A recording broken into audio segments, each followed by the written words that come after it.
What's up, everybody?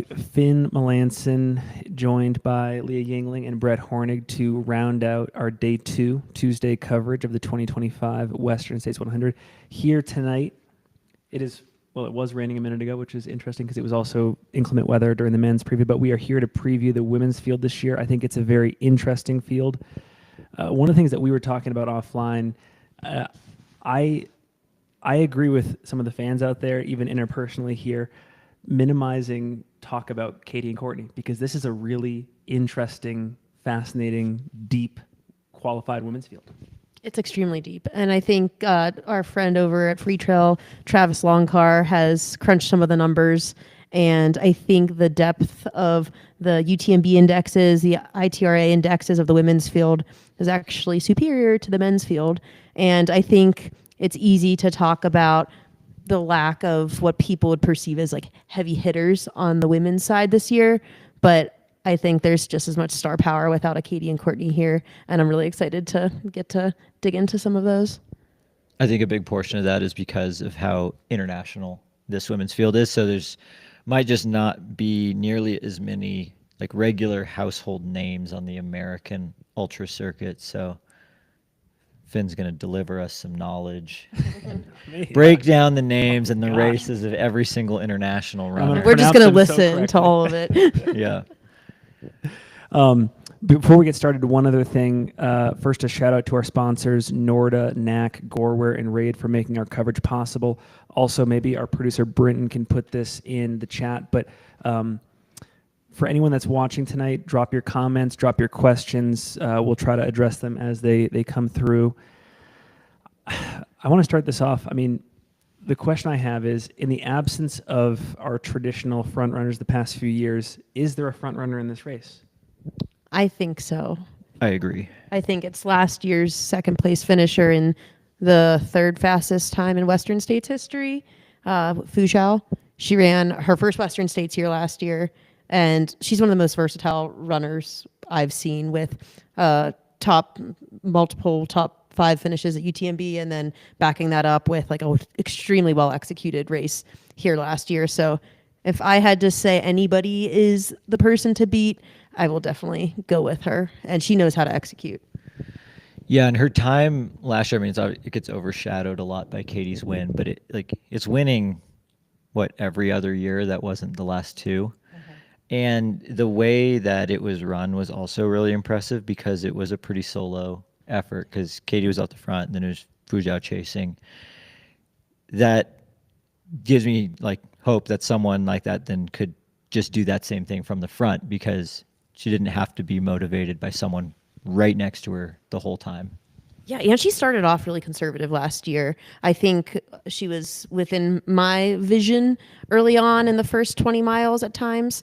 And like, I didn't really race aggressively last year, like I said I would. Yeah. And she was right there. So that speaks to how she just was pretty deliberate in how she executed. So I'm curious what kind of race mindset she'll bring this year. But I think she just ran impeccably last year. Do you know if she negative splitted like the second half? Oh, hard to say. Okay. Not sure. I mean, she is a very fast runner too. I think you look at her results, she runs a lot of races over in Asia, a lot of like gnarly mountainous terrain often too. And then she's had top performances at UTMB. And I think sometimes it might be easy to look at her and think that she's not comparable on the leg speed front. But if you look at her training, like, she's often just throwing down like 3-hour marathons pretty casually in training. And she's an athlete of Jason Koop, and I know she puts in like kind of that hefty volume in the build to Western States. And I think for a lot of his athletes, it often looks like 6-hour runs followed by a 4-hour run followed by a 3-hour run, and just having these kind of like chunky volume heavy weeks. And I think she probably did something similar this year in training. That's actually interesting that you said she went out pretty conservatively last year, yeah. But is also like very highly skilled, like technical mountain athlete. You'd think she'd be able to push the envelope more in the first 50K and burn essentially less matches as those around her. Yeah, and I wonder if she will this year, honestly. I like this question in the chat, that does Fu Zhao need to improve on last year to win? I wasn't sure if there was much, like, could her time, like, do you think Could she win with her performance last year? I think she probably could win with her performance this year. I think I would not be surprised if we saw her run 15, 20 minutes faster because of the course experience. But it is going to be a smidge hotter this year, I think. So last year was 93, 94 range. I think most recent estimates are about 96, which I love to see. I want to see it get hotter and hotter. Yeah. Yeah. And, I don't know. Again, I don't know if this is a fair question to ask, but like we've been hearing from a lot of the men the last few days. We did the men's preview yesterday, and we were analyzing where there is room for improvement in those fields to knock times down to maybe go under a course record. Do the women have the same problems? Like for Fu Zhao, do you think it's being faster at transitions? Is it a nutrition thing? Like what's going to get her, for example, under 16 hours? One of my favorite pieces of content that came out of Western States last year was Fu Zhao housing a bowl of noodles in Forest Hill and like doing it while she had like 4 people assisting her in other areas. So maybe she was getting a hat filled with ice down her sleeves, shoes getting changed, socks getting put on, sunscreen being applied, like just all these hands were involved. So I think her transitions were pretty solid. I'm sure she learned a little bit that she could tweak to take off a few minutes, but hard to say. I'm not sure what all her other transitions looked like, but that one was so impressive.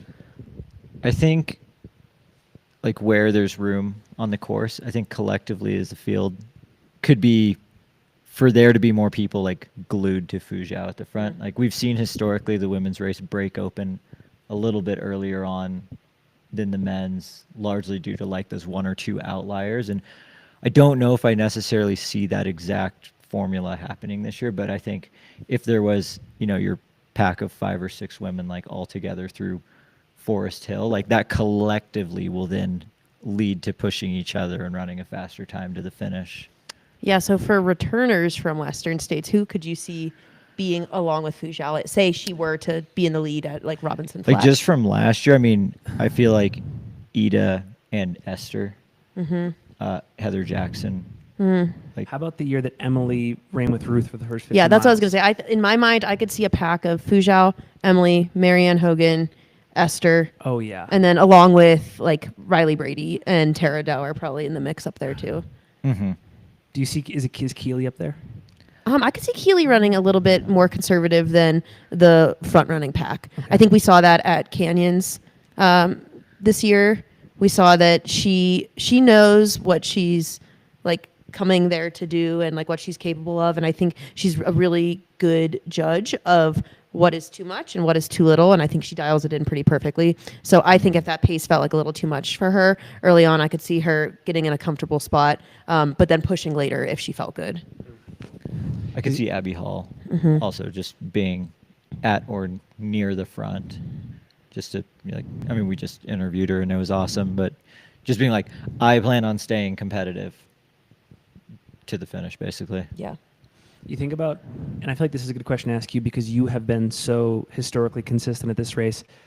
Like you look at Emily, like she just knows how to put herself at the end of the day in the middle of that top 10. Yeah. Like, 3rd through 6th or 7th. If you were to put yourself in her mind, or even to think from your own perspective, like at what point does it become the year that like you have nothing left to prove? And you just go for it. I was about to say, I think Emily Hawgood in this year's race she has nothing left to lose.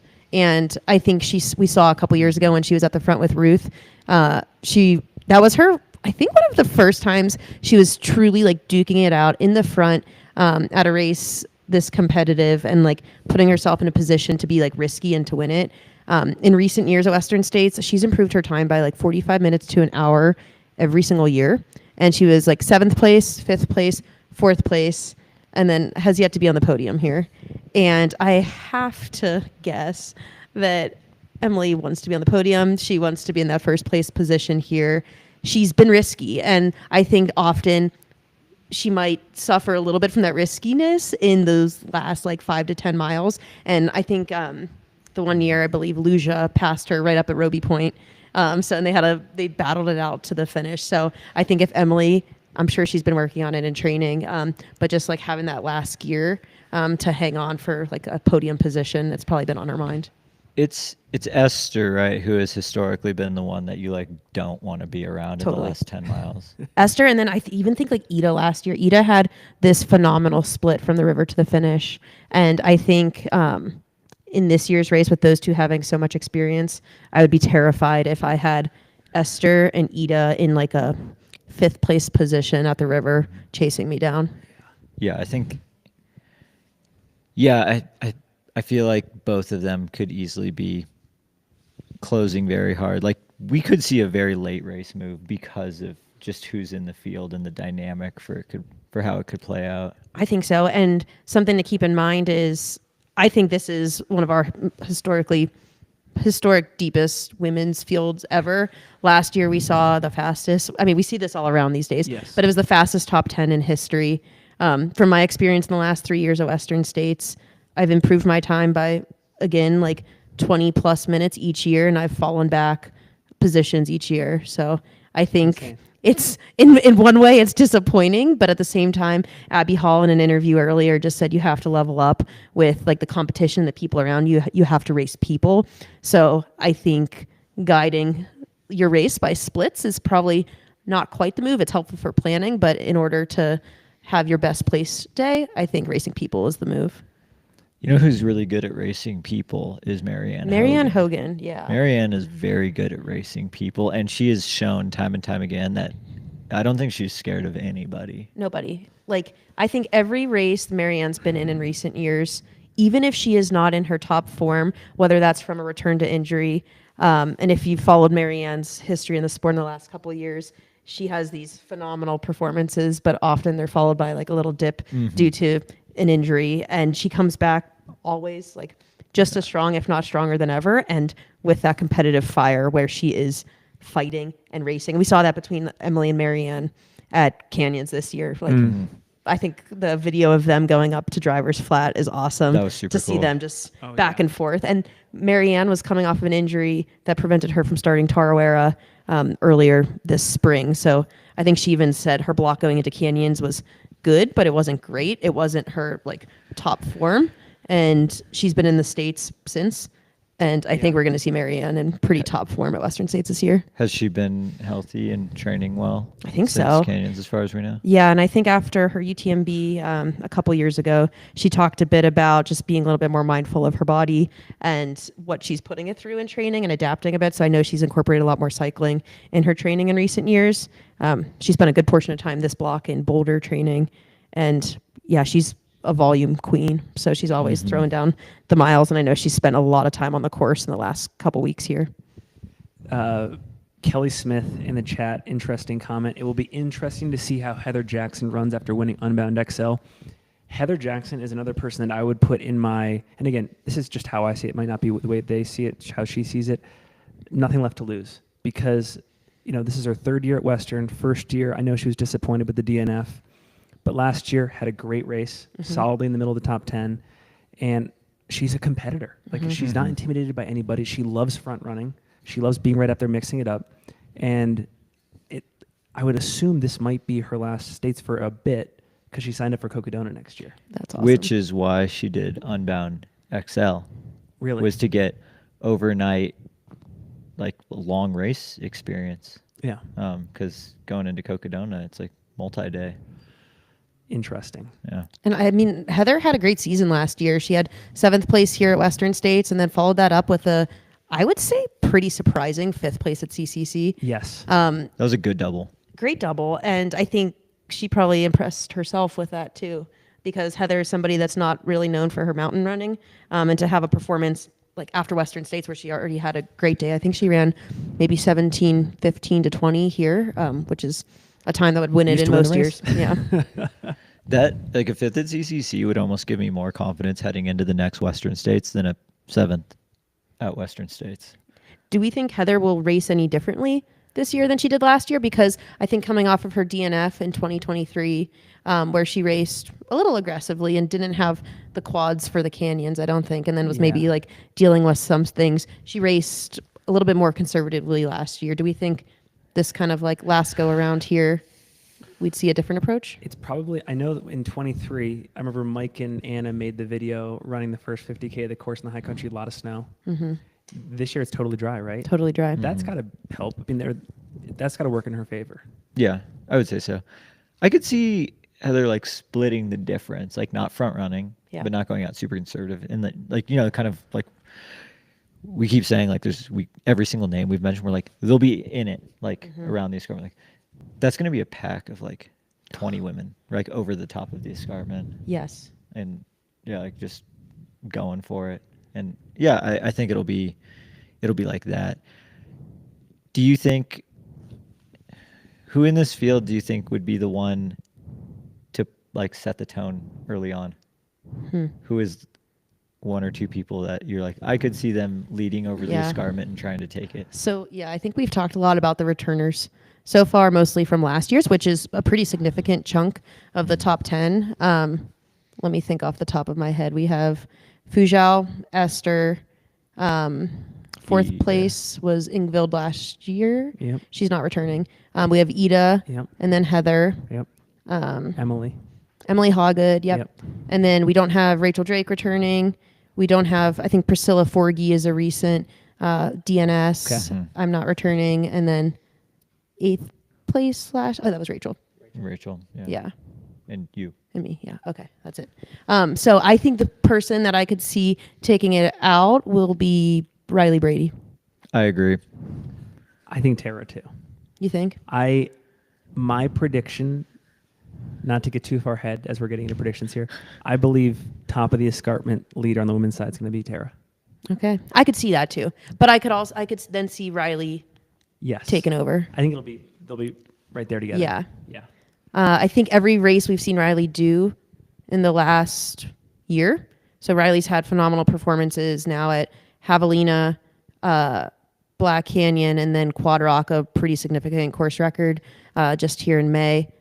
They've gotten very comfortable with front running, with going out hard and holding it and not faltering.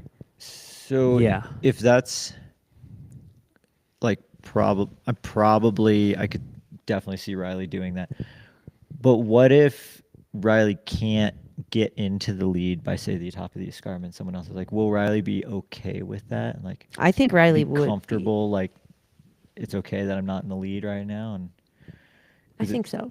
That's a good question. I'm curious though. because like Riley's done really well, 3 for 3 Leading. front running, like leading wire to wire. And it's like Western States is so good. Like you have to be willing to burn a lot of matches to do that, and then somehow gain them back. Yeah. In what's kind of a gnarly high country, and in maybe vapor flies.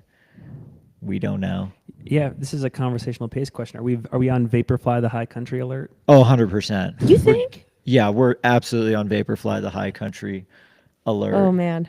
I don't like Riley. Did Riley run Quad Rock and Vaporflies? I assume yes. I didn't. That's see a good any pictures. question. I didn't do my research. That's your job. But like Black Canyon and Javelina were a yes, and the high country is dry enough.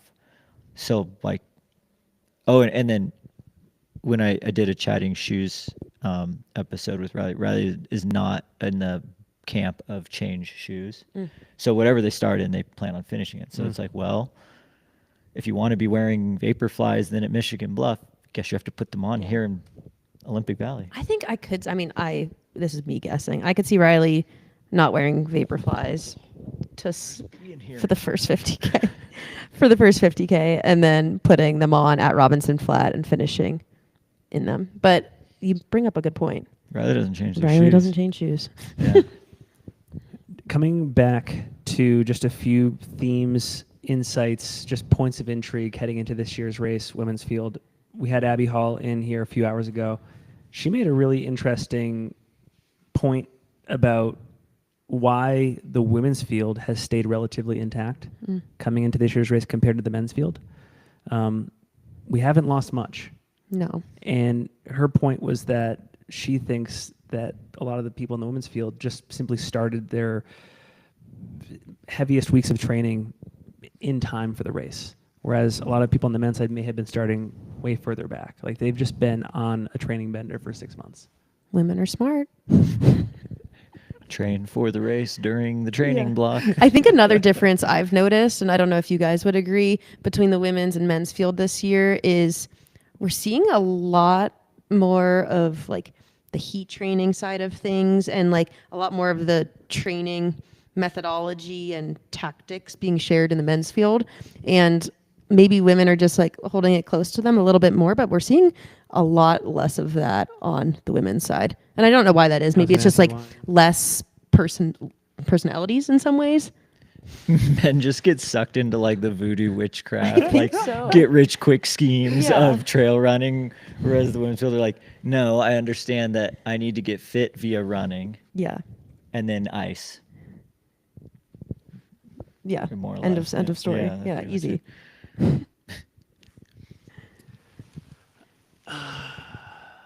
Okay, I wanted to go through.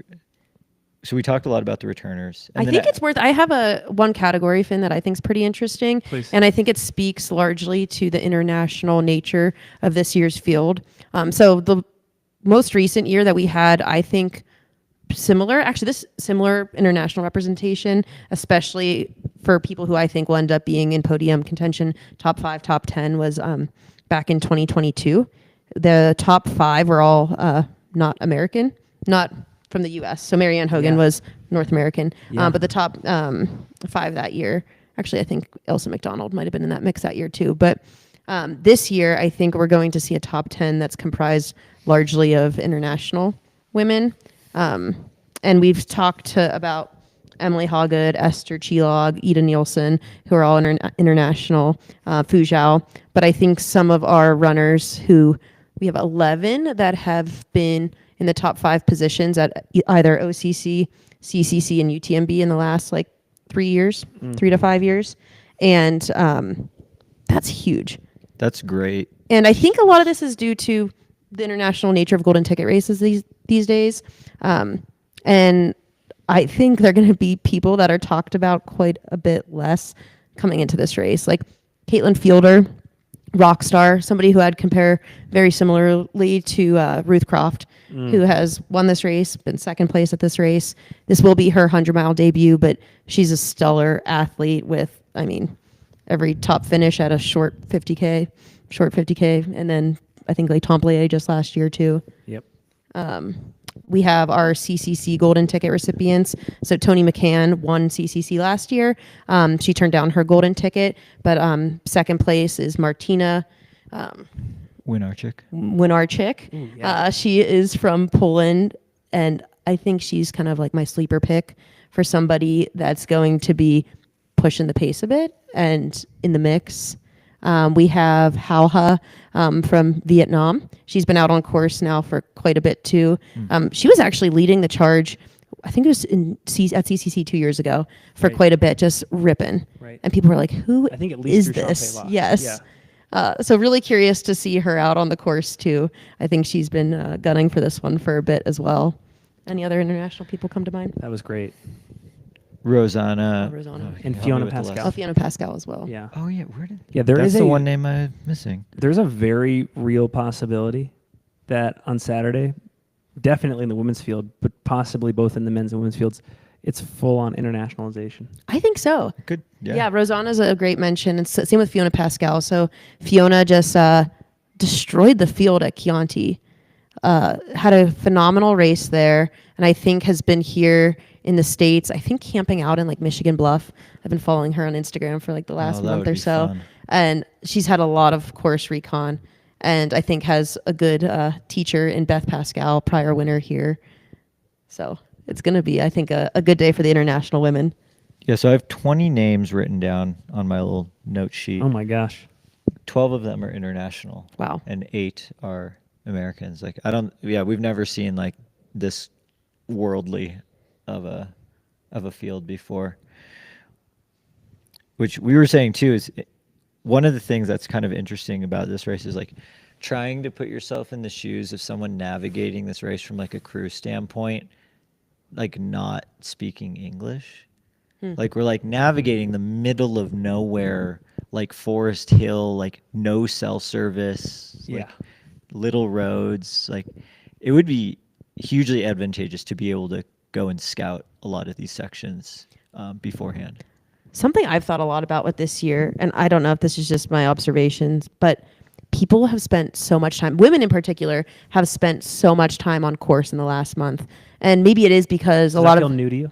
That feels new to me, but it could be because of the international presence of this field. Like Halha, Marianne, Yep. Fu Zhao, Fiona, Yes. they've all been on course for weeks now. So I think it's going to be nice for those guys with the altitude acclimatization, but also from the heat training perspective too. Do you think part of that is due to just like the increased professionalization of the sport and now like the ability to go and like travel abroad for multiple weeks before the race? Like we're just I think so. seeing better support across the women's field. I think so. And I think we're going to have nearly every major brand represented. Like I'm even thinking down to like Rosanna, who's sponsored by Dynafit. A few of the ones that we just mentioned. It's Solomon. We've got Kraft. We've got Kylus. Kylus. Yeah, Yeah. sure. Hoka, Adidas, several Adidas runners. Emily Hawgood, Hannah Allgood, Caitlin Nice. Fielder. And yeah, thanks for this mention in the chat too. Lin Chen is unfortunately a DNS this week because of poison oak, which is Yeah. really sad. And just shout out to Lin Chen. She was in 3rd place at the river last year running a stellar race before her like entire heel skin fell off and had the biggest blister I've ever seen. We've got a like- Scott C question. Oh, we got a Ooh. We've got a Scott C. Scott C question.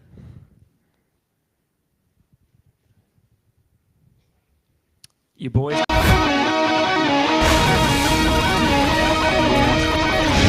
Which runner has the most elite crew this weekend? Wait, you say that again? Say it There you again. go. Which runner has the most elite crew this weekend? This is asked by your boy Scott Jerk. I wonder how you would define elite. So Jordan Carey is pretty elite. Like, is elite crew like the crew that could also like run this race the fastest, or the Yeah. person who's like the most elite at crewing? That's a good question. I think I'm going to go answer this in 2 ways. I think Emily Hawgood probably has one of the most elite crews in training, and that's not necessarily talking about like elite sponsored athletes. I've seen Paul Lind like have giant buckets of ice water that he just like pretty much waterboards her with at every aid station. And he just like rips around the course on his like ATV, like just with like people attached to it, and like he's like, let me just ditch my ATV and hop on my Yeah. e-bike. He's like, oh, I know a secret trail that gets Yeah. me from Robinson Flat to Forest Hill in 2 so minutes. like, yeah, Paul Lind knows all the secrets, and I think Yeah, Emily it must be Emily then. Yeah, Emily's got, and then I think in terms of like who's going to have the most like star power on their crew from like elite runner perspective, like pacers, things like that. Well, one more on the crew side. Abby had some Tara crew. Dower. If Tara Dower brings her AT crew back and it's Rascal and JP and Well, then she's gonna end up taking 40 days to the Western States. Hey, good point. Hopefully not. they had some cool pack swap exchanges at Black Katie though. They've made the transition. Yeah, no, Tara did have some very fast. But the Pacers, yeah. Do you know any intel on Pacers? I know Aaron Clark's pacers, Jen Lichter and Sam Lewis. Those are pretty stellar. That's solid. Yeah. We were chatting with Abby Hall today, and she's got Scott Traer and Cordis bringing her home. Yep. And then I think Marianne might have Matthew and maybe another Okay. runner well, that then she shares. that's pretty elite. Caitlin, maybe like Danny. Maybe. Okay. Heather Jackson's always had cool crew people bringing in like elite members from outside of the sport of trail running. I like love that. triathletes. And last year, Heather, there was like a Hoka, like I don't know if it's high school or college, like funded Yeah. scholarship type group. That's so cool. So Heather's actually had put together some really cool crews as well.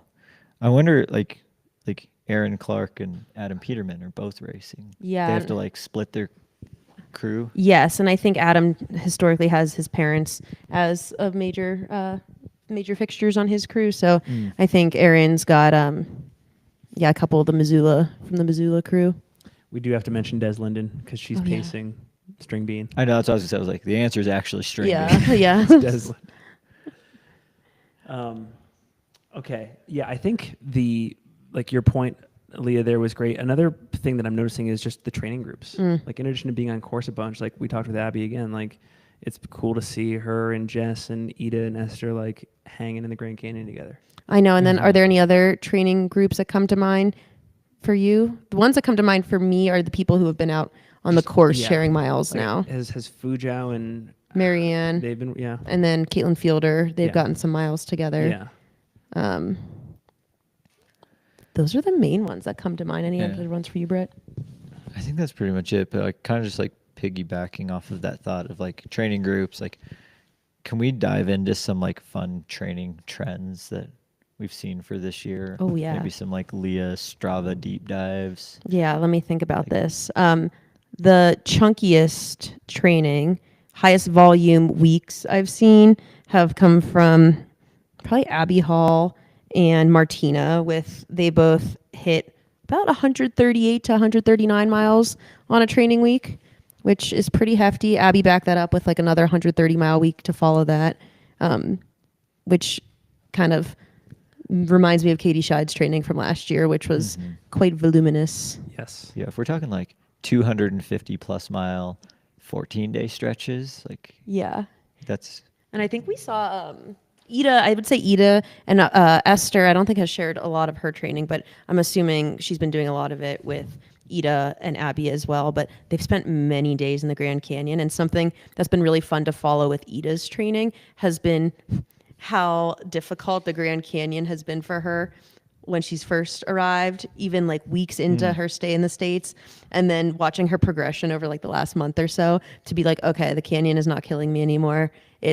I survived it today. I actually felt strong. So I think that speaks to being like acclimatized to the altitude of the Grand Canyon, but then also just feeling like better in the heat. And I think Ida has said in the past, like the heat tends to be an Achilles heel for her, but I think it's hard to say that when you've had pretty back-to-back great performances here at Western States. I think she's fares quite well in it now. If we're putting on our prediction hats, how many spots on the podium will be occupied by high mileage trainers? who isn't high mileage in this group, and that's like a fact. So how would you even define high mileage now these days? Double versus triple digits? Yeah. Okay. think. So Yeah, I think anything over 100 miles. Hannah Allgood tends to be somebody that keeps it under 100 miles. Okay. She's usually like 80 to 90 when she peaks. Keely's that way too, right? Keely, actually Keely, she's coached by Coop now, so I think they bumped kind up. of pop over like the 100, more Okay. like 110 to She 120. wasn't at 80 to 90 Yeah. for a while. Yeah. Yeah. So switching it up a little bit. I think Shea Aquilano is also a higher mileage athlete these days too. She's coached by Ryan Anderson, another CTS coach, and all those athletes you can definitely notice like similar trends in their training. Riley doesn't share everything, but I think Riley knows their happy spot, and that tends to be in that 80 to like 90-mile range most of the time, and doesn't incorporate a ton of vert, which I think works well for them. And I think Quad Rock was evidence of that. Like Quad Rock is hefty on the climbs, but also pretty cruisy. And Riley showed that they had no problem with that at all. What about Tara Dower? Like, I just naturally assume she's super high mileage just because of like the AT, but I don't actually. She's coached by Megan Roach, and I would say Megan doesn't Moderate. necessarily prescribe super high mileage. So I would actually, Tara doesn't share her training either, but if I had to guess, probably 70 most of the time, peaking at around 90. Okay. Yeah. Nice. Moderate. Not low mileage. Yeah, moderate. Moderate mileage. Do you think this is a relatively new thing, like collectively across the field? Like, is this in aggregate the most training we've seen in a women's field for a race? Yes and no. Courtney and Katie are pretty Yeah.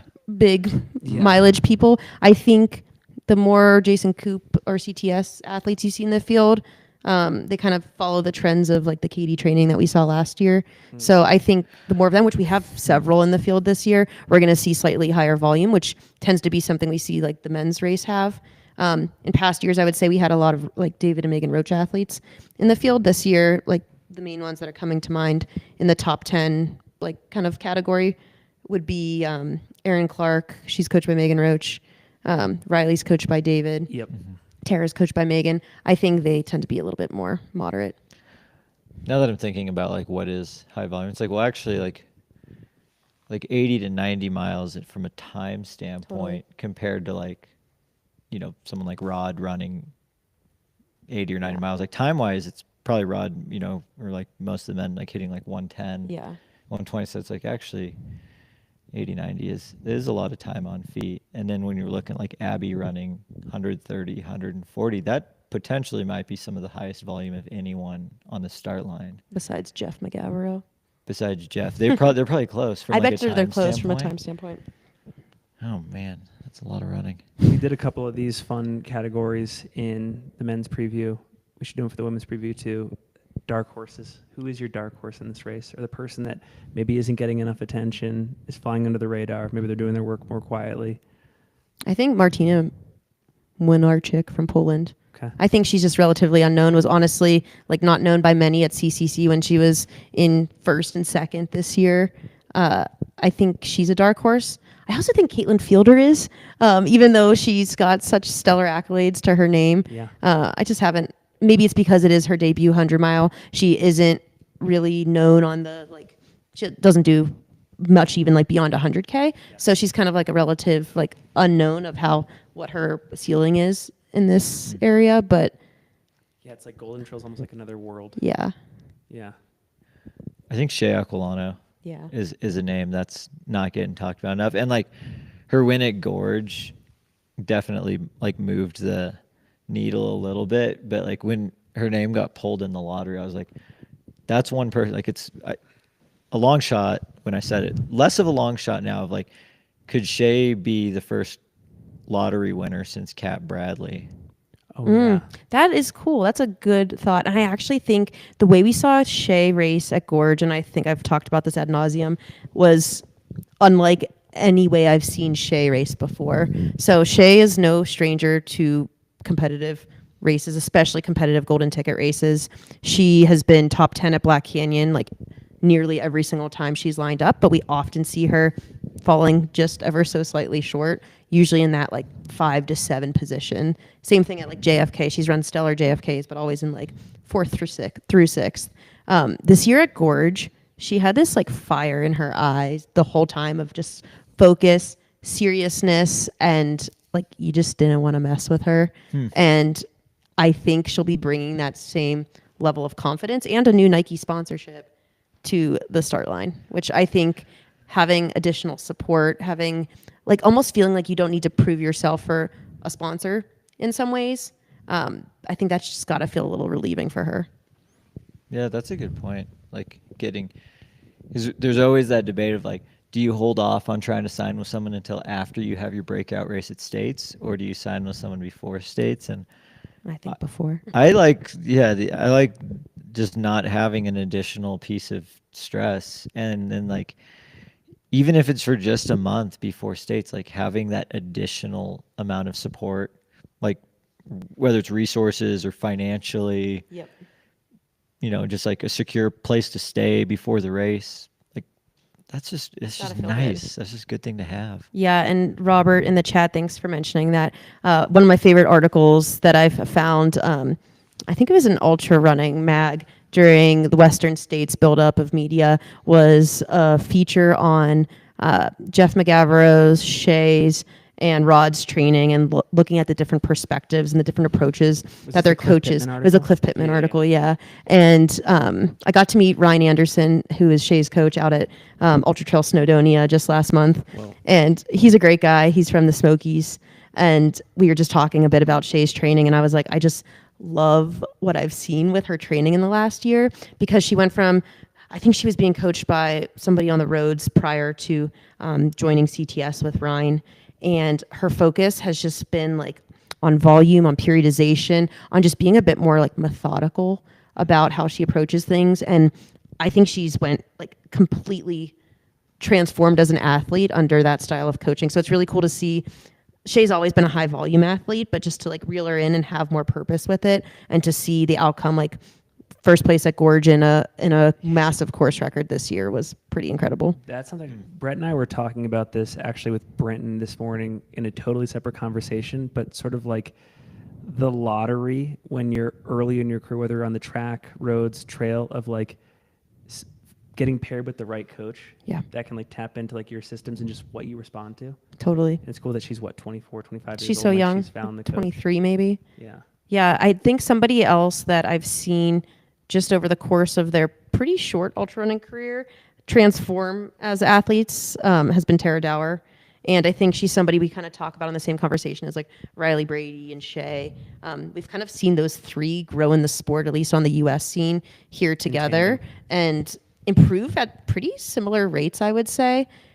Something that's cool about Tara is 2 years ago, I think, not even 2 years ago now, when she won Run Rabbit, there were like aspects of that race when she won it that she like was well executed, but she didn't feel like she had all the pieces put together quite yet. And she had helped me crew Mike at Grindstone the next weekend, and we were just talking a little bit about like the logistics and the planning that goes on behind races and spreadsheets and things like that. And I feel like she switched coaches from Carl Meltzer to Megan Roach within the last like year and a half or so, and then she's had this just like supreme focus from the AT to chasing down a golden ticket, and I think has just been so just focused on her training, her prep, her execution. She's like a race car in these aid stations now, that I think she's one of those people that is leaving like 0 stones unturned out there. And I think just from the execution standpoint, we've seen her transform dramatically in like less than a 2-year period. I wanted to drop my dark horse pick in too. Who? What do you got? I'm going Keeley for maybe some non-obvious reasons. She's obviously on paper incredibly accomplished. I think she has the most golden tickets in this field. I think she does too. She's worked her way into this race Great so many dark different horse times. stat. Yeah. That's Most a great dark golden tickets Yeah. in this field. I'm already like undoing my point. But I think what makes her dark horse, in my opinion, is I think she comes from a different era. And she's been really laying low this year. Yeah, mid to late 2010s, right? Like that's kind of like her like era that she kind of came in, rose to prominence. And she just hasn't been able to nail Western States. Like the course has gotten really, she's had traumatic injuries, all that kind of stuff. But there have been, like if we go back and look at years past that we've done previews, when she's sort of been at the height of her powers, I've thought of her as a podium contender, a contender for the win. And it would not shock me if she makes the podium here on Saturday. Yeah, and I think she paced Rachel Drake here last year, and they closed quite hard, impossible to catch. So I think it was nice for Keeley to be reintroduced in that way to Western States, like in a more positive experience than her 2 unfortunate injury DNFs in recent years. But she was a top 10 a few years back as well. And I think she's a fighter. She's in med school right now and has really been like squeezing the training in when she can, but is doing great training too. Like we mentioned, over 100 plus miles.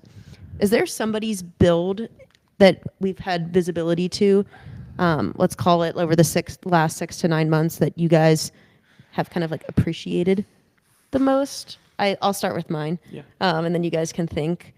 Mine's been, I think, Hannah Allgoods.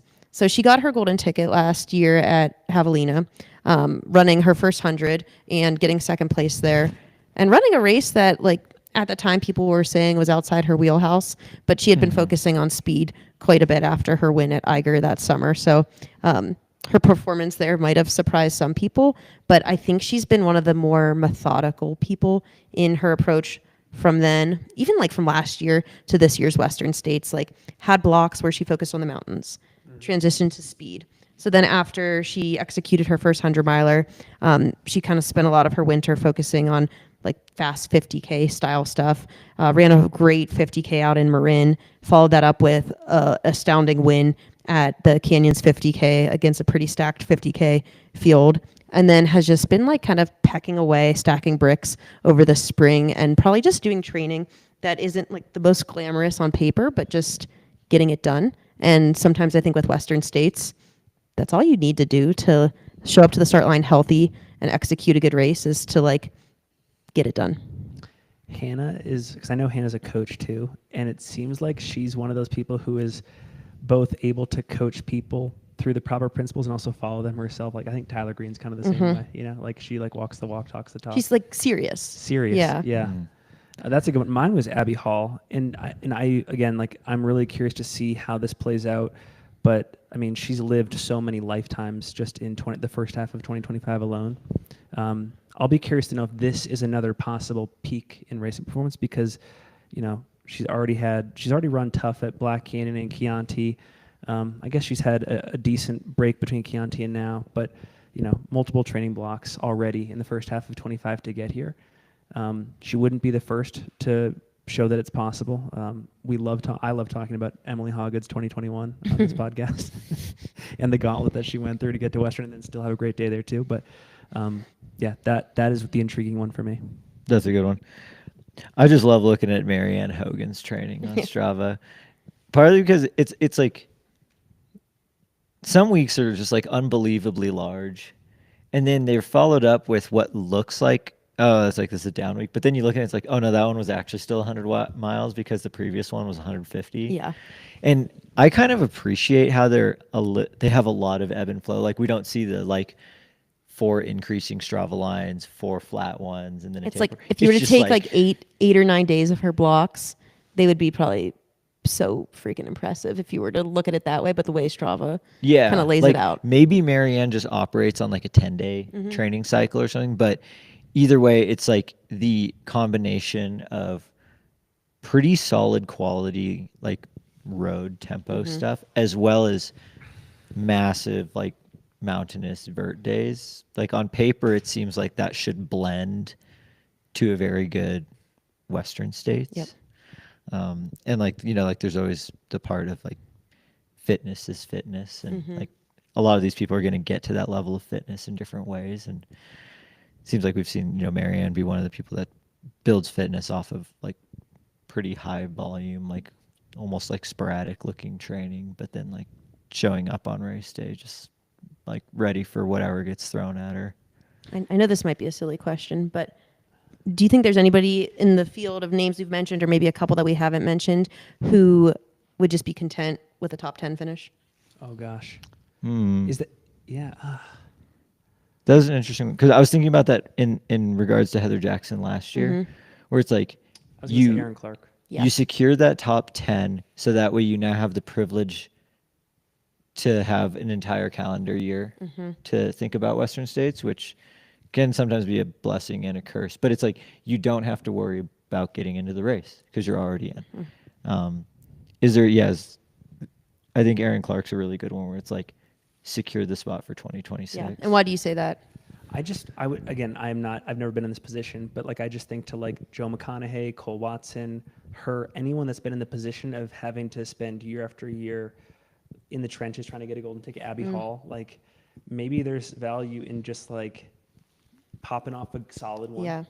and figuring out the race, figuring out all your systems, and then like year 2 at Western is when you like go for, because she has all the talent in the world, but like maybe year 2 is where you go for. Yeah, I would agree with that. And I think she actually mentioned that on the Women of Distance podcast, which all of our listeners, if you haven't yet, the Women of Distance podcast is doing awesome things. They interviewed nearly the entire elite women's field, and it just reminded me a couple of women that we haven't talked about yet is Nancy Jang from New Zealand, who got a golden ticket at Tarawera this year and then has been ripping it on the Utah. Won the Twisted Fork 30K. She won the Twisted Fork 30K.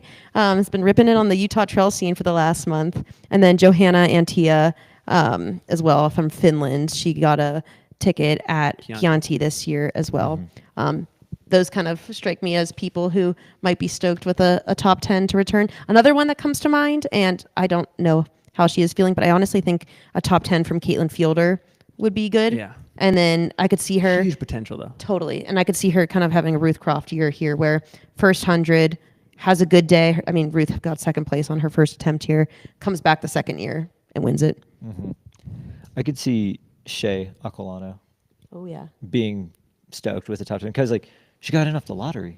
Like you got in off the lottery, you have the opportunity to be in this race forever.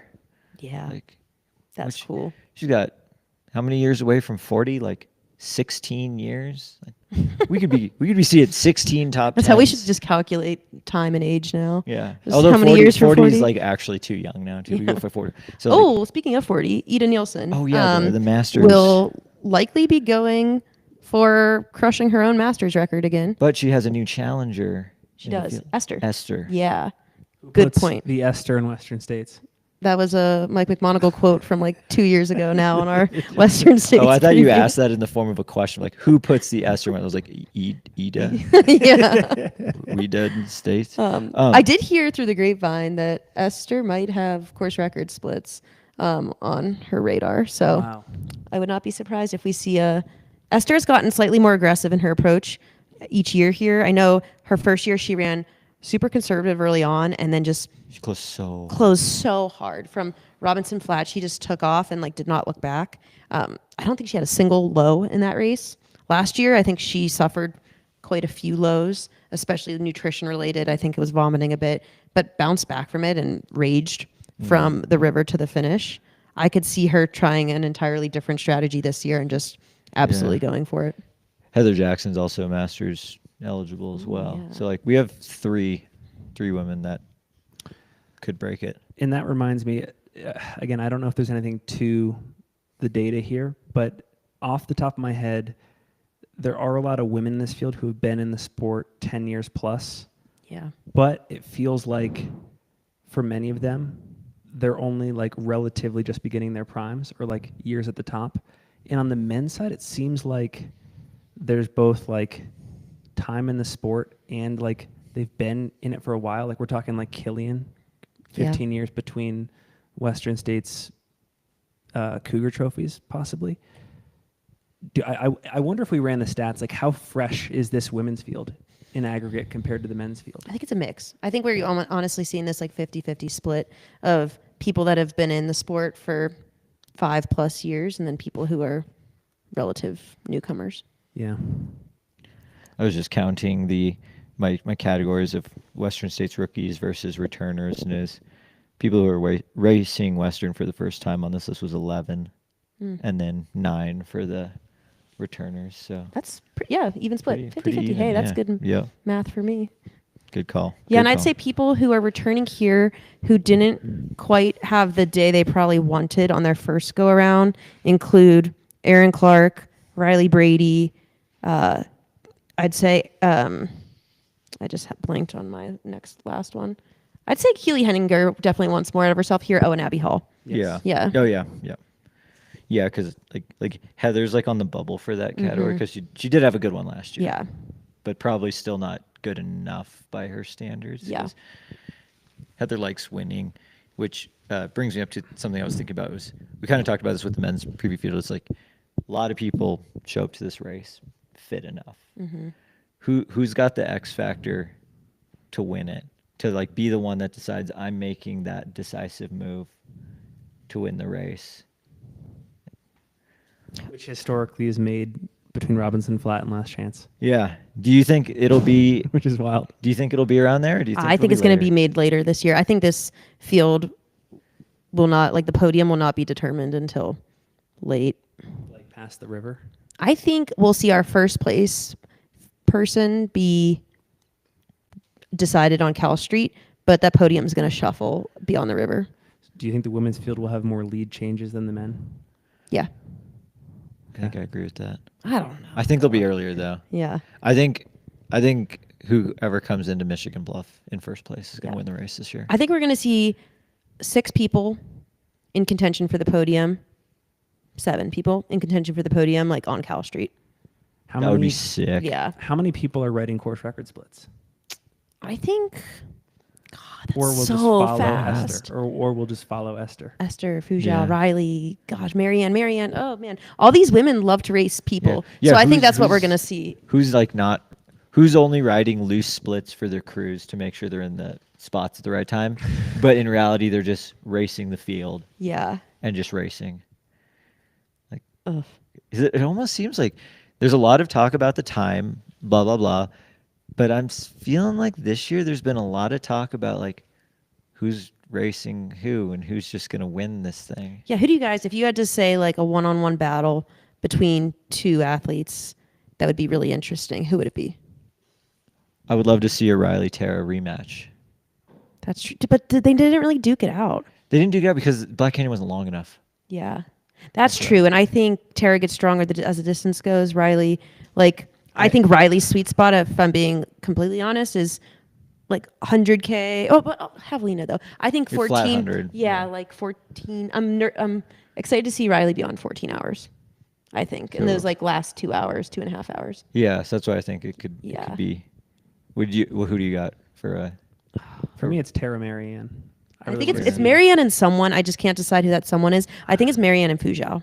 That would be a Yeah. sick battle. Yeah. Fortunately, you're going to get to see that on Saturday.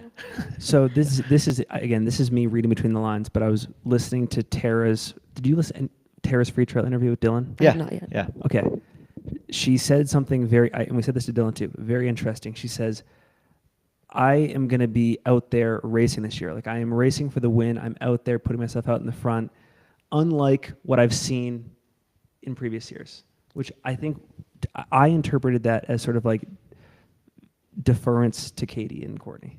Yeah, so she's saying Katie and Courtney have raced that way. Nobody else has. Yes. Like everyone else just gave the race to them. And even if it's unwarranted confidence, she's going to be there, That's cool. which I think is interesting. Western States is a long day.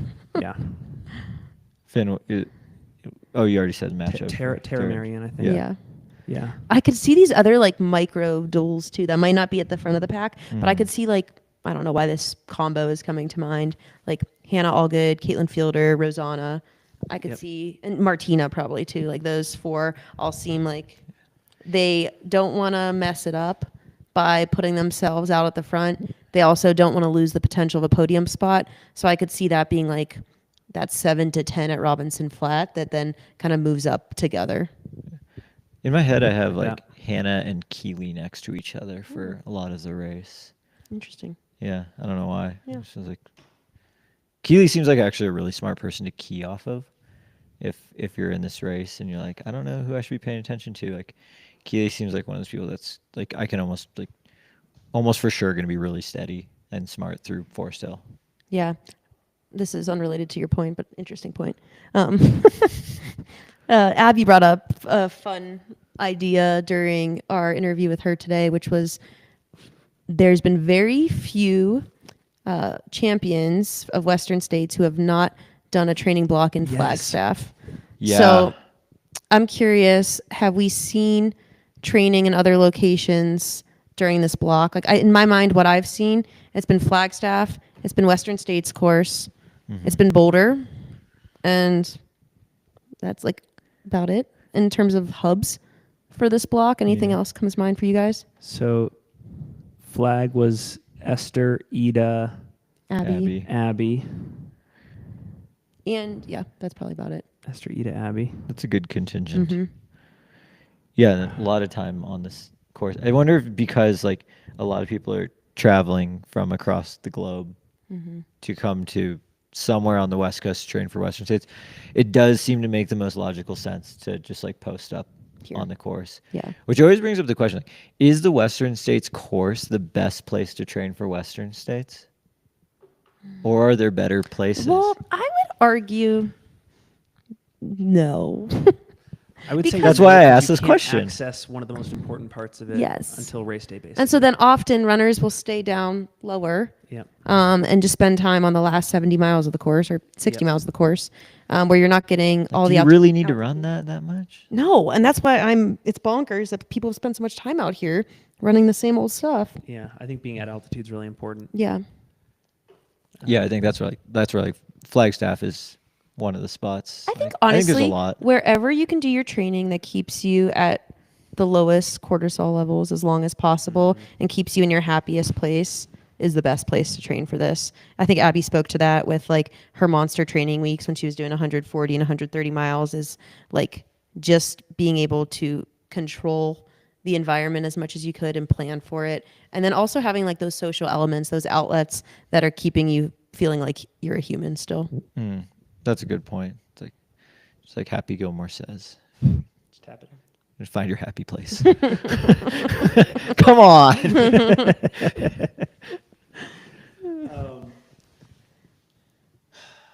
Finn, I always feel like you're full of predictions as to like times, top 10, top 3. yeah. Oh my gosh. Yeah, what are your outlandish thoughts for this one? Well, they're only outlandish until they're not. Yeah, I know. Let's hear it. Yeah, I think Esther's totally right. I think that she is correct to plan for course record splits. I want to reinforce that I think a course record is happening, and I don't think that is disrespectful to anything that's happened in the last 2 years. I agree. I just think there's a massive knowledge base that's forming. Thank you, Katie. Thank you, Courtney. There's better training methods, better gear. Same things you'd say for the men's field. I think we will see the winning time be 15:21. That's my prediction. But I think the more important thing is just the cumulative collective top 10. And I think everyone in the women's top 10 is running sub 1650. That's pretty fast. It's very fast. Okay, I don't agree with that. That's what you wanted. Yeah, You I wanted know, the I wanted- outlandish take. And I'm probably going to eat my words. I think, so I was round 1730 last year, ringing in the 10th place. I think we will see the top 10 be under 17:10 this year, I think. Yep. And I think, I don't know if we'll see a course record on the women's side. I think we'll see second fastest time ever on the women's side. How much faster does Fuzhou need to run to move into the number 2 all-time Yeah, what's spot? the- 35 minutes, I think. Really? It is. See, that's a pretty that good is a lot of chunk time. That's a lot of time. And like after talking to Jim, now he's got me all in my head about the temperature because he's like, it's supposed to be like 96, I think is what it was, which is, I didn't realize it was that the historical high on this day in Auburn is 89 degrees. And he's like, Dang. 96. He's like, that makes a difference. Totally. He's like, you need that amazing weather year. See, I heard him say that, and I mean, I agree. When it's in the 80s, that's different than when it's in the 90s. My hot take, LOL, is that anything in the 90s feels exactly the same, and Yeah. I stand by that. I think we're getting so good at topical cooling that if you keep yourself cool, 90 degrees, 91 degrees, and 99 degrees feels the same. But you just need to be diligent about it, and I think that's where runners can get into trouble in those non-crewable aid stations is wanting to stay in the race, wanting to stay in touch, and not taking care of themselves as much. And for runners who haven't run 100 miles before, haven't done a lot of topical cooling before, you really need to be practicing that before you come into the race, which I think we are seeing people do more of. So that's interesting. So, okay, so if it's cooler out and say you don't need to do any or as much topical cooling, how much time, like how much extra stoppage time do you think you accumulate over the course of a Western States on a hot year by loading up all your ice? I think like stuff? 15, at least 15 minutes, almost. See, that's like, and then on a cool year, if you just get those 15 minutes for free, that's like, yeah, that's, yes, that's a pretty big it's substantial. Yeah, that is substantial. So then it's like, because now, gosh, the convo with Jim now, he's like, well, if you have this much stoppage time and then you're this far away from these course records, but you already are really good at minimizing your stoppage time, where do you pull the time from? Like, you're just simply like 6% fitter now this year. It's like, dang. Yeah, You're right. that's a good point. Once you start running as fast as someone like Fuzhou does, it gets exponentially harder to take time off the course. It's like, where does she find 35 more minutes? And I think for me, like one of the biggest counters is that was her first year running states. Like, yes, that was really good, but like there's always just such a learning curve to this race. So it's like maybe there is just 35 minutes there. Yeah. And like, Could oh, be. I just didn't realize that I should have run this section harder. It could also be this year, like say it is 3 degrees warmer than last year. We could see faster, like we could see Fuzhou race differently, race more aggressively, and kind of end up in that same time just by nature of the heat and like the time spent cooling. I've got an interesting question. I think it's interesting because We'll let you know if it actually is. Yeah, we'll be the judge of that. It informs why my picks are allegedly outlandish. But which performance is more impressive? Riley's Black Canyon this year or Katie's Canyons last year? Okay. Oh, I have an answer. You have an answer? Mike had a good point that I think we brought up yesterday in the men's preview, but I'd like to highlight again here. Riley's Black Canyon, when you compare their time there to historic times in Black Canyon fields, specifically like, let's call them like men's, like 3 through 10 in recent years, translates to like a 15xx time at Western States. Yes. So we're saying about that Katie's Canyons? Can Mike do the same thing? Yeah, Mike, can you crunch the math for Katie's Canyons? We don't have as many Off the comparisons. top of your head, who do you think? Who would you take? Which performance? Katie's Canyons, though, was like, I feel like I'm only thinking Katie's Canyons. yeah. Yeah, I'm not thinking so much about the time, but more just where she was in the field. And then there's also a bias because I also know how Western States went. So which one do you think Katie's Canyons was more Yeah, impressive? but like I'm now just acknowledging my bias there because I know how Western States went for her, and I'm like, oh well, then it was definitely that. But it, as good as Riley's Black Canyon was, it seemed appropriate coming off of their javelina, whereas Katie's Canyon's 100K still kind of shocked me. Yeah, Tara was within 10 minutes of Riley Mm-hmm. at Black Canyon, whereas Katie was absolutely untouchable by an hour at Canyons. But I guess to your point, though, on paper, that does indicate that Riley could be within, shouting distance of mid-15s. Mm-hmm. And I think in order to do that, they're going to have to Yeah. basically just run their own race. I think we're definitely going to see a sub 16 winner in this race. Yeah. I think I like sub 16. I think I like high What was Fujiao's 15s. time last year? 16:20, I think. Okay, I think we're going to see sub 16. I don't Yeah. know. Well, Yeah. I guess we're going to have to guess who it's going to be. Mhm. But I think all these athletes definitely have the Yeah. potential for that. I think, that was, we had a couple questions in the chat here of like last year's top 10 time. Like, where would that put you in the field this year? And this Yeah. is something Finn and I have been chatting about in recent weeks too. It's just about the star power that was in 11th through 15th place last year, who it included like, Yeah, who are the names? it was Lauren. Lauren Puritz, Kareth Arnold, Emily Schmitz, Anna Loudon, Yes. Becca Wendell, all women who, when they line up for a golden ticket race this year, are in fighting positions. And like, had they had days this year, Lottie Brinks, Lottie Brinks. yeah. had they had the days they likely wanted at golden ticket races this year, they would have 100% raced their way back in.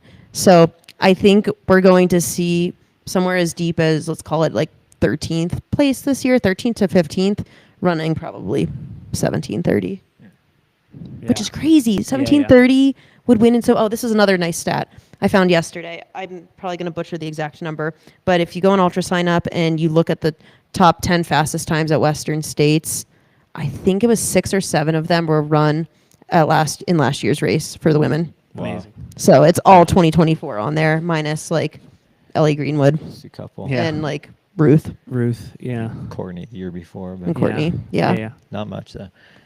Should we play who's gonna win and how they're gonna do it? Gosh. Oh, that's a cool stat. Yeah, F10 in 2023 was faster than 12 of 22 M10 times since 2000. Oh, That's Okay. a nice. lot Okay. of words. Thank you, Aid Station Fireball. Can I go Yeah. first on this? Can I go first on this? Okay, so we're now playing who's gonna win and how are they gonna do it. There's some conviction behind this one. What, because you don't stick to your truth? There Yo, is some no conviction. do-overs. I'm going to tell you how Riley Brady's going to win the race. Okay. Let's hear it. They are going to wire to wire it. Whoa. Riley Brady is going to wire this race. And that may or may not be part of my predictions at the end of this episode. You know, But we I sorry, believe can I- that more though. Go ahead. You can say your words. Oh, I was just saying, that's more believable than your take on the wire to wire yesterday for some reason. Yeah. I was just relaying David's visualizations. Yeah. Yeah. I wanted to say and go backwards with our elite crew words from earlier. Mhm. Gotta shout out the Bradys. Riley's parents are Oh, they awesome rock. crew. Yeah. And I think they're out here supporting Riley this year. So Ann Brady and Mr. Brady. Sorry, I forget your name. Bill. Ann and Bill Brady. Brady Bunch. The Brady Bunch. Yeah, they'll be crewing Riley. And they're awesome. And I love that Riley just like keeps it like in-house, keeps it chill, knows exactly what they need at these races. And I think their parents kind of know exactly what they need as well. Will we see Riley's parents crewing in Vaporflies? They weren't Are at they Black gonna vaporfly Canyon. the high country? They weren't at Black Canyon, but I put in that request for Western States. I was like, I want to see you guys in some Vaporflies at Western States. So I hope they're able to make that happen.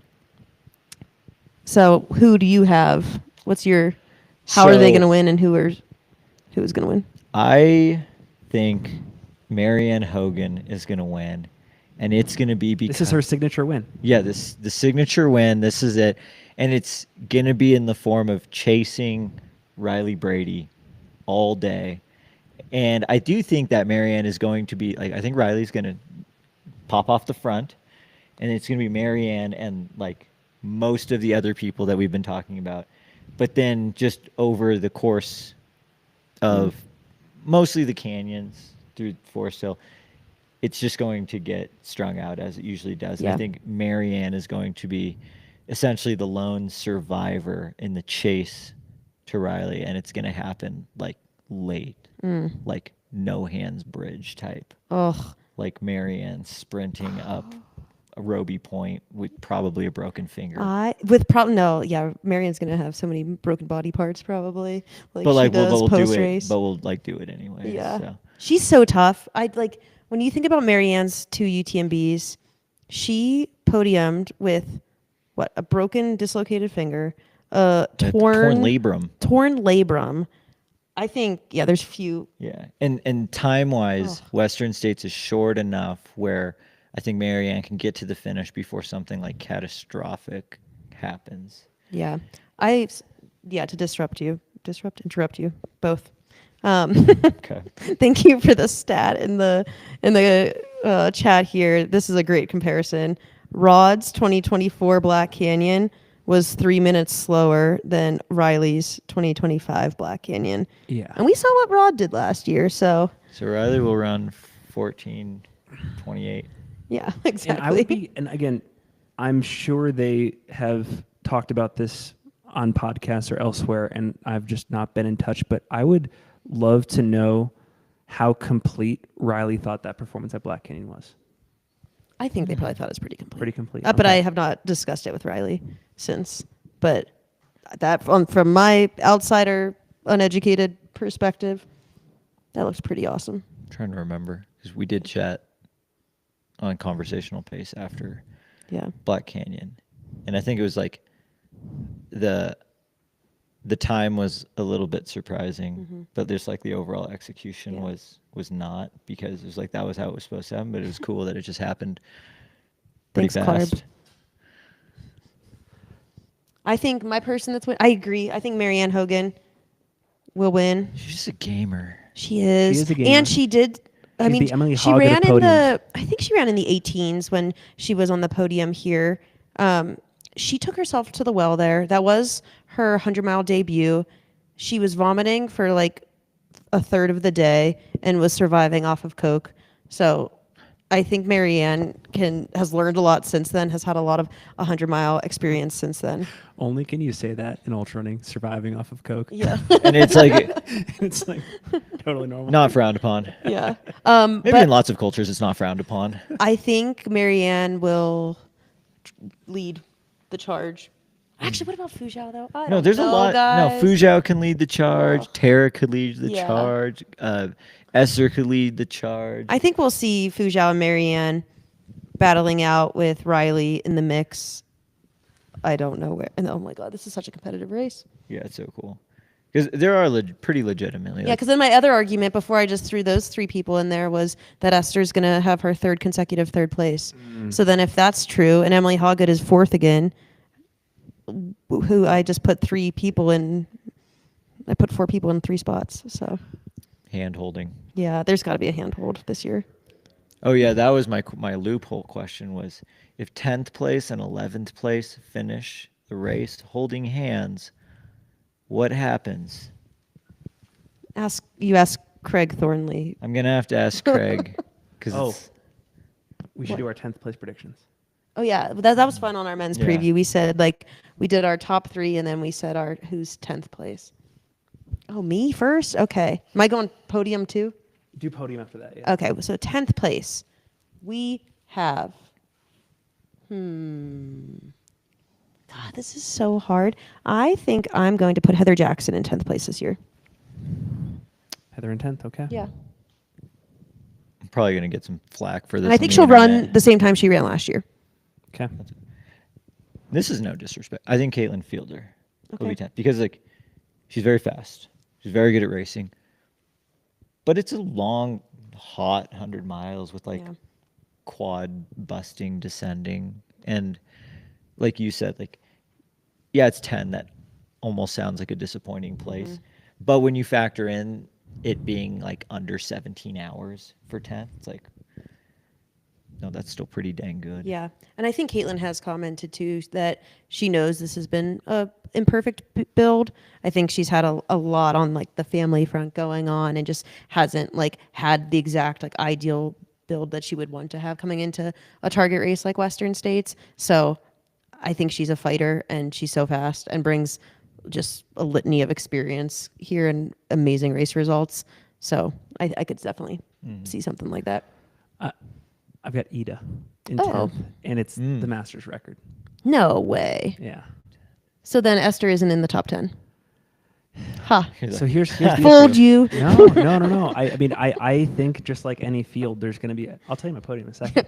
Yeah, But we got to move on to podiums I after this. I do see casualties at Okay. the front of the women's race. I think there's going to be some really aggressive racing that happens, Okay. and we'll have a lot of the same narratives that the men's field had. We have not seen a lot of carnage in the women's race in recent years. That's true. So last year, Becca Wendell had a hot pace, and she paid the price a little bit and ended up falling back outside the top 10. And then Lynn Chen had her heel fall off. So outside of that, there was really no carnage. Yeah, Yeah, I think Ida runs 16:45, 16:50. for 10th. And Esther has historically been one of the best closers. Yeah, in and this race. consistent. Gets Yeah. left off the top 10. Okay. Nice. With all due respect. And I mean, that doesn't mean you could just go and say whatever you want. Did you say your podium? Oh, No, my you podium. just said your 10th. Do you want to go into podium? We'll start with you. I'll go Okay. Well, I'm pulling a fin here, and I'm probably going to revert on what I said. Oh, yeah, there's still a lot of time Yeah. before Friday, picks lock Friday at midnight. Yeah. Okay, we got Fu Zhao winning. We got Marianne in second. Oh, we got Riley in third. I'm just doing 5 right now. Okay. We got Esther in fourth, but in a faster time and a master's record. We got Emily Hawgood, sadly, running even faster than she's ever run before, but still not cracking the podium in fifth. Okay. There's 5. That's a solid fight. Like, I would watch that race. Yeah, it's a great race. Absolutely. So I think Marianne is winning and Riley is gonna get second, which will be very impressive because usually if you're like wire to wire and then you get past, a lot of times it just fully unravels. But I don't think that's going to happen to Riley. I think Riley's still just gonna be like, Yeah, so I have a follow-up question. okay, For both of you after we do our podiums. Like, who will unravel the least in the field? If they like fall off a little bit, but then like who's gonna have the rally award? Yeah. Okay. But think about that while Yeah. you do podiums. And then my third place, I think I'm going with Esther. Again, 3 consecutive third Yeah. places. Yeah. I hadn't thought past third to fifth to fourth or fifth. So I'm just going to stick with that Yeah. 3. My podium is Riley Brady winning. I've got Fu Zhao in second, and I've got Tara in third. And one piece of commentary that I'll add to this is that to me is a crazy podium to think about, because if we were doing this for whatever reason in January of this year, this would have been like a runaway Fu Zhao race for me. I really thought that as soon as it was clear that Katie wasn't coming back, Courtney's not going to be there, it's like this is the year we kind of like anoint Fu Zhao. She gets the win. Obviously, she's the fastest returning person in this race, but so much has changed. Like golden ticket races have happened. Riley has continued to develop and just reach new heights. Tara Dower to me is one of the most amazing stories post AT. And she's such a, she is like the American Marianne to me in the sense that she's such a gamer. Like she loves this sport. She loves these races. Like she's fueled on Stoke. I guess she's kind of my flyer for third place because I really struggled to not put Marianne in there. Or Rosanna. I'm really high on Rosanna as well. But yeah, that's my podium. Nice. So who is least likely to unravel if they unravel a little bit? Ida Nilsson. That's one. Because like Ida's I've watched just Ida race the last 2 years, and like pretty early on, and like maybe that's just like the Swedish like red color coming out at first, but I'm like, dude, Ida looks like bad right now. Like Ida never looks like look a little great. unhappy and like very hot. But then like 2 hours later, I'm like, no, she looks the same. Yeah. 2 more hours later, I'm like, still looks the same, still running well. So Yeah. I think that's my unraveled least pick. I'm pulling a one from the history books out here. I'm seeing Tara Dower unravel kind of in the same way that like Lucy did in 2018, where it's like was front running all day, maybe challenging Riley, but like micro fades ish to third. Oh, I like that storyline. That's Yeah. a good That's a one because good I deep could cut. actually I could see that. Yeah. Huh. Yeah, Like, that's a really good one. I think I'm gonna go with Rosanna unraveling the least. Um, I think we'll see her move her way up, like probably actually not even be in the top 10 early on, probably be in that like 15th position. And then I think we'll see her run extremely smart later on, maybe making her way up as high as 5th or 6th place. I think that's a good one. Esther too. Esther doesn't unravel really. She has blips, but then she Yeah. pulls it back together. I like that fade. I wish we had done that for the men's race. All right, who's Yeah. blowing up the No, I'm just kidding. We don't like to play that game here on the single track podcast. Before yeah. we oh, go ahead. Go ahead. I wanted to shout out the pregnancy deferral for Western States. Yes. I think this is a pretty historic year for the pregnancy deferral on the elite women's side. We saw MK Sullivan take a pregnancy deferral from her golden ticket, giving that spot down to Abby Hall from the Black Canyon race, Rachel Drake's 8th place finish here last year, and then myself. Yep. So I think that's pretty awesome, and I think it speaks volumes to the strides that the leadership of the race have made over the years, and it's a lifetime deferral. So That's it's amazing. not 1 year, it's not 2 years, it's not 3 years, it's lifetime. So Is Hard Rock? Hard Rock is 5? 5 years. Okay. Yes. So what year are you gonna come back? I don't know. Yeah, maybe I'll come back in like 20 years. Oh yeah, you should just like just like wait on it. Yeah. If you start putting into the lottery and get in through the lottery, do you still then have this deferral like draw 4 card like is that you've very just been like interesting. hanging on to? Like, could you run the race? They in probably haven't back-to-back thought this years? far through it yet. Like Leah's just banking ways to get into Yeah. Western States. I think realistically, I'd probably come back in like 3 years.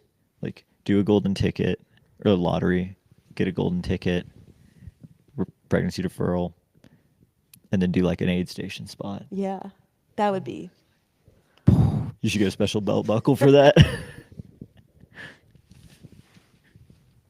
Awesome. Yeah, I was just reading one of Mike's stats in there, which was kind of cool. But yeah, this was a great preview of the women's field. I'm as excited as I've ever been to watch this race go down. I'm super curious you know about what? this one. I'm Yeah. locking in my picks tonight. I'm gonna go over to Fantasy Free. We're gonna record that I'm gonna video I'm gonna camera. Can we get screenshot it? video and camera on Finn tonight when he submits his picks? Cannot backtrack. Yeah.